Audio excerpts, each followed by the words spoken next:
You will hear a monologue by a business consultant called Sarah, talking about two very different approaches to making a big decision. For questions 1 to 10, complete the sentences with a word or short phrase. You can play the recording up to 2 times. Good morning, everyone. Today I want to explore the fascinating and often terrifying process of making a major decision. Whether it's a career change, a huge investment, or a lifestyle shift, we all face these moments. And essentially, there are two opposing philosophies for tackling them. The first, and what I call the analytical method, is the one I generally advocate for in business.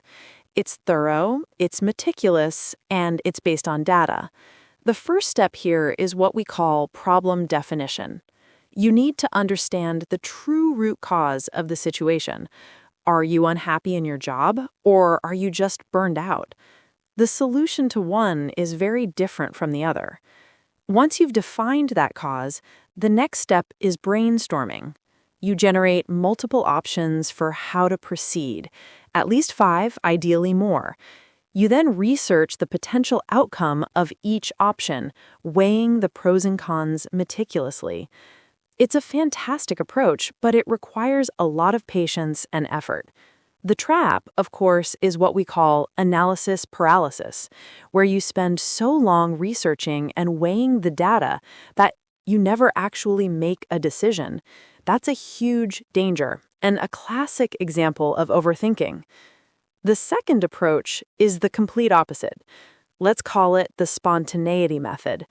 This is where you essentially flip a coin, throw a dart, or just go with your gut feeling. You're giving the whole thing over to fate. Now, in a pure chaotic sense, there is a slight chance of total unexpected success. Maybe that random business name you picked turns out to be a global brand. But let's be realistic. When you embrace this approach, you have to be totally comfortable with the idea that you have no chance to influence the results once that choice is made. You have surrendered control. Sometimes this is unavoidable. If you're a first responder and time is critical, you can't spend 30 minutes weighing up 2 different courses of action.